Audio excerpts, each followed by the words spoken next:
नमस्कार दोस्तों, मैं बहुत बहुत स्वागत करता हूं आप सभी का एक बार फिर आपके अपने ही financial YouTube channel Financial Express पे, जहां पे आपको अलग अलग बैंकों के साथ और भी बहुत सारे काम की जानकारियां दी जाती हैं।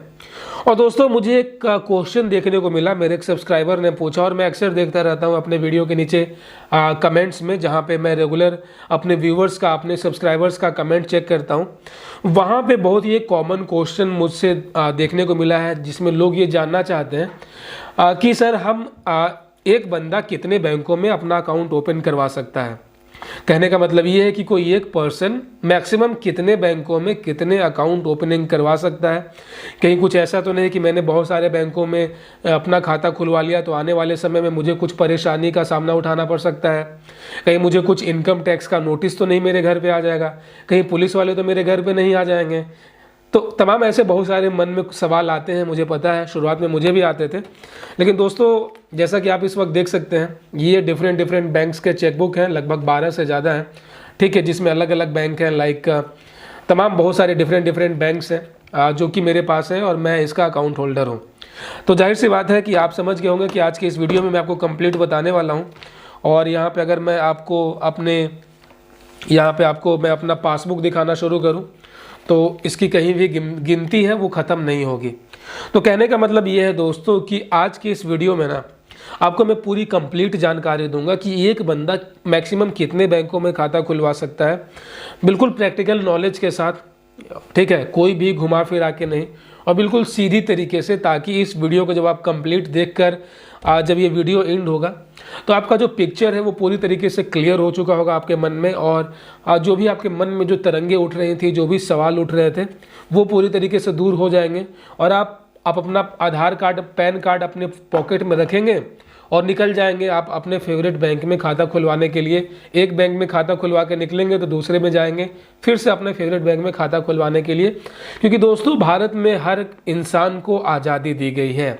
भारत में हर एक उस इंसान को आज़ादी दी गई है कि वो अपने पसंद का हर एक चीज़ को पा सकता है जो वो उसे पसंद है।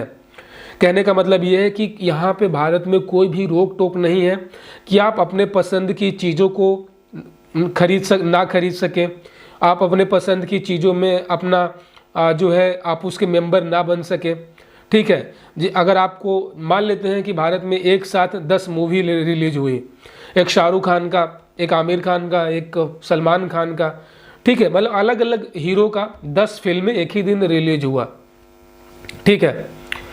तो यहाँ पे क्या है कि आपके मन में रहेगा कि यार मैं कौन सा फिल्म देखूं, ठीक है। तो अगर आप, लेकिन आपके मन में होगा कि यार आप जितनी भी 10 फिल्में आई हैं वो 10 फिल्में मैं देख लूं, मैं एक एक करके मैं सारी फिल्में देखूंगा। तो आप बताएं कि क्या आपको कोई रोक सकता है? क्या कोई ऐसा कानून है कि आपको रोकेगा? नहीं यार, तुमने 3 फिल्में देख ली हैं, बाकी 7 फिल्में नहीं देख सकते। तो एक बंदा 10 फिल्में नहीं देख सकता? बिल्कुल भी नहीं, क्योंकि आपकी आज़ादी है, आप जितनी चाहें उतनी फिल्में देख सकते हैं, क्योंकि आपका यहाँ पे पर्सनल चॉइस आ गया। तो बात जहाँ पे इंडिया में चॉइस की आती है ना, तो वहाँ पे कोई भी कानून आपको नहीं रोक सकता है। आप अपनी मर्जी की जितनी गाड़ियाँ खरीद सकते हैं, आप अपने जितनी मर्जी है उतने आप ज़मीन खरीद सकते हैं, आपकी जितनी मर्जी होगी उतना आप मोबाइल फ़ोन खरीद सकते हैं, जैसे कि मेरे पास भी 3-4 मोबाइल है। जितनी मर्जी हो आप लैपटॉप खरीद सकते हैं, जितनी मर्जी हो आप अलग अलग बैंकों के क्रेडिट कार्ड के लिए अप्लाई कर सकते हैं। क्योंकि यहाँ पे क्या होता है कि यहाँ पे आपको एक फ्रीडम दी गई है। तो ठीक वैसे ही आपको यहाँ पे एक फ्रीडम दी गई है कि आपको अपने पसंद का बैंक चुनने का। यहाँ पे आपको कोई नहीं रोक सकता है कि आप अपने बैंक के, अपने पसंद के बैंक में आप खाता ना खुलवाओ। तो जाहिर सी बात है, यहाँ तक आप समझ चुके होंगे कि यहाँ पे आपको क्या करना है और किस तरीके से चीज़ें काम करती हैं। कहने का मतलब ये दोस्तों कि अगर आपके पास पहले से SBI में खाता है, लेकिन आप सोचते हैं कि यार काश मेरा खाता जो है PNB में भी होता, तो अगर ये कानून ऐसा बन गया होता कि जिसका पहले से ऑलरेडी SBI में खाता है वो PNB में खाता नहीं खुलवा सकता, तो कहीं ना कहीं PNB के बिजनेस पे लात मारना तो होता। कहीं ना कहीं सरकार की ओर से ये भेदभाव होता कि सरकार जो है बड़े बैंकों को सपोर्ट करती है, छोटे बैंकों को सपोर्ट नहीं करती है। क्योंकि देश में आधे से अधिक आबादी, लगभग 50 करोड़ से ज़्यादा बैंक खाते केवल SBI में हैं। और अपने देश की आबादी कितनी है? 130 करोड़। 130 करोड़ में लगभग 30 करोड़ जो है वो नाबालिग हैं, तो उनको हटा देते हैं, तो बचे 100 करोड़। तो 100 करोड़ में 50 करोड़ लोगों का ऑलरेडी SBI में खाता है और बचे केवल 50 करोड़ लोग, और अपने देश में टोटल 70 से भी ज़्यादा बैंक है। तो उन 50 करोड़ लोगों के पास केवल उन 70 में चूज करने का ऑप्शन रहेगा? तो ऐसा तो नहीं हो सकता। कहने का मतलब ये है कि कोई भी इंसान जितनी मर्जी है वो अपनी मर्जी से उस बैंक में अपना अकाउंट ओपन करवा के उस बैंक की सुविधाओं का लाभ उठा सकता है। अब देखिए, मान लेते हैं कि एक बैंक है, जैसे कोटक महिंद्रा बैंक है, वो ऐसा डेबिट कार्ड इशू करता है जिसमें आपको जोमेटो से अगर आप खाना ऑर्डर करवाते हैं तो आपको डिस्काउंट मिलता है। अलग अलग बैंकों के अलग अलग ब्रांड्स के साथ पार्टनरशिपिंग होती है, ठीक है। तो अगर आप कोटक महिंद्रा बैंक में अगर आपका अकाउंट रहेगा तो अगर आप उस डेबिट कार्ड को यूज़ करेंगे तो आपको जोमेटो से खाना सस्ता मिलेगा। अगर आपका जो है HDFC बैंक का डेबिट कार्ड रहेगा तो उसके साथ उनका एक्सक्लूसिव पार्टनरशिपिंग होता है एप्पल वालों के साथ। अगर आप एप्पल का आईफोन खरीदते हैं, अगर आप पेमेंट करते हैं HDFC क्रेडिट कार्ड का या फिर डेबिट कार्ड से, तो आपको 5,000 का इंस्टेंट डिस्काउंट मिलता है। तो अगर बंदा कोई है जिसके पास ऑलरेडी कोटक महिंद्रा बैंक का डेबिट कार्ड है तो वो तो केवल जोमेटो की सर्विस ले सकता है। अगर उसको डिस्काउंटेड रेट पे अगर आईफोन चाहिए तो जाहिर सी बात है उसके पास HDFC बैंक का डेबिट कार्ड होना चाहिए। तो अगर कोई ऐसा कानून होता तो वो उसको उसका चॉइस पे रोक लगाता। तो इस वजह से दोस्तों यहाँ पे किसी प्रकार का कोई भी रोक नहीं है। आप जितनी मर्जी, मैं फिर से रिपीट कर रहा हूँ, आप जितनी मर्जी चाहें उतने बैंकों में, भारत में जितने भी सभी बैंक चाहते हैं कि यार मेरे पास कस्टमर आए, ठीक है, तो और कस्टमर का यहाँ पे वेलकम किया जाता है। तो आप अपनी मर्जी से जितने बैंक हो सके आप उसमें अपना अकाउंट ओपन करवा सकते हैं। यहाँ पे किसी प्रकार का कोई भी इनकम टैक्स या फिर कोई भी, बोलते हैं ना कि एक मेंटल एक डर होना, इसका बिल्कुल भी कोई भी ज़रूरत नहीं है। क्योंकि सभी बैंकों में क्या है कि जो पैन कार्ड आप देते हैं ना, मेन होता है पैन कार्ड, जो परमानेंट अकाउंट नंबर होता है। इनकम टैक्स पेमेंट आपके पैन नंबर से होता है, ना कि आपके बैंक अकाउंट नंबर से। और जितने भी बैंक होते हैं वो सभी RBI से जुड़े हुए होते हैं। RBI होता है बैंकर ऑफ द बैंक। तो सभी बैंक जो है वो अपना डेटा जो है वो शेयर करता है RBI के साथ, ठीक है। तो आप एक बैंक में खाता खुलवाओ चाहे 10 बैंकों के पास खाता खुलवाओ, वो डेटा तो RBI के पास ही जाना है। तो यहाँ पे इनकम टैक्स को लेकर यहाँ पे किसी प्रकार का कोई भी कन्फ्यूज़न क्रिएट नहीं करना है।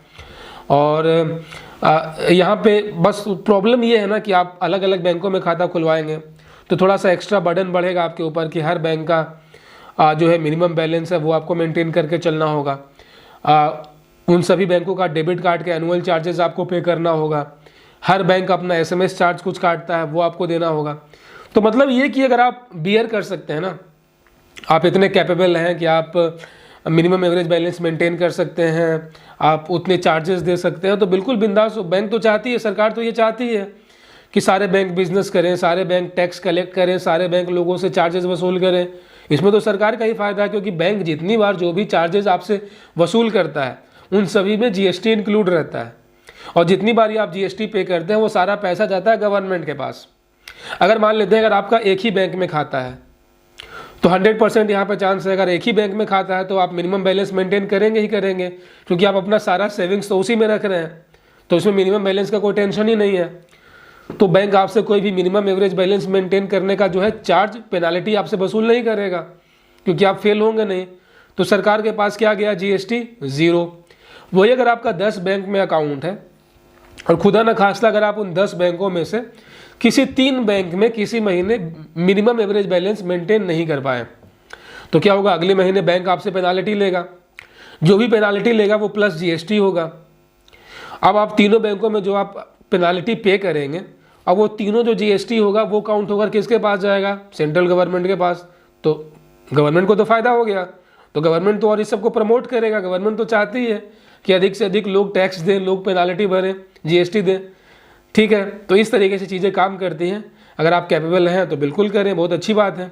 और यहाँ पे बहुत सारे बेनिफिट होते हैं, अलग अलग कैशबैक मिलते हैं, अलग अलग शॉपिंग में अलग अलग ब्रांड के साथ अलग अलग बैंकों की पार्टनरशिपिंग होती है। तो अगर आपके पास 10 डेबिट कार्ड है और अगर तो किसी न किसी डेबिट कार्ड में आपका जो फेवरेट प्रोडक्ट होगा उसके साथ कुछ ना कुछ आपको डिस्काउंट मिल जाएगा।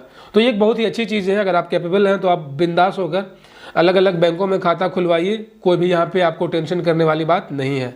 तो दोस्तों आशा और उम्मीद करता हूँ ना कि इस वीडियो से आपके माइंड में जो कन्फ्यूज़न था वो पूरी तरीके से दूर हो चुका होगा। इसके अलावा अगर आप कुछ और आपके मन में सवाल है, कुछ और आप जानना चाहते हैं, तो आप इस वीडियो के नीचे कमेंट में पूछ सकते हैं। मुझे बहुत खुशी होगी आप सभी के सवालों का जवाब देने में। तब तक दोस्तों अपना बहुत सारा ख्याल रखिए। जय हिंद।